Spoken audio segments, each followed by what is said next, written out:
I just had the weirdest interaction with one of my neighbors, and I'm actually really paranoid about it.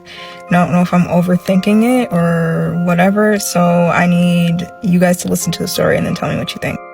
So I'm walking out of my building with a ton of mail in my hands because I barely checked the mail.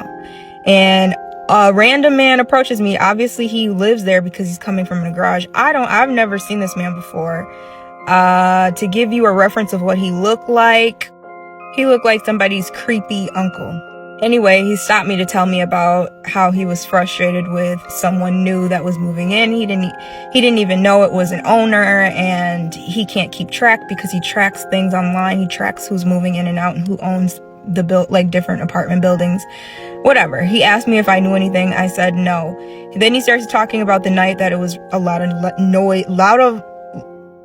of loud noises coming from the bathroom. Jesus. And that night, someone knocked at my door, and I didn't answer because I don't answer the door for people I don't know, especially when I'm not expecting company. And that upset him.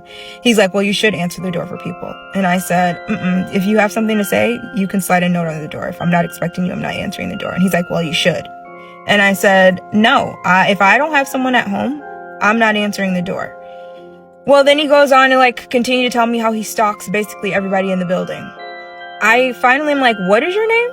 And he tells me his name. Okay, cool. All right, bye. Gotta go. I start walking towards the recycling bin. Me and my daughter whispering what was that? That's crazy. I turn around. He's suddenly right behind me. This man goes, hey, I just wanted to ask you one more thing.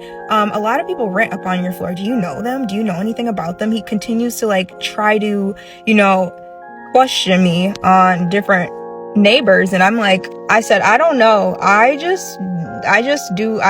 mind my business. He's like, well, you should know about people that live in the building. And I said, well, then maybe, yeah, you're right. Maybe you should go ask. Maybe you should go knock on doors and talk to them and ask them what their name is. And he's like, well, I'm not going to do that because, who's to say that they'll be here for a while? Okay, well, all right. And then he goes, yeah, so are you a renter? And I am, but I lied because this man don't need to know my business. And I said, no, actually I own. He's like, oh, wow, great. Then that means you're stable. Then he goes, so how many kids do you have? And I said, just one. And he kept asking, and before he continued, I was like, all right, I gotta go. But now I feel like this man is watching me. And thank goodness I'm not staying at home in my own place tonight because I am hella paranoid right now.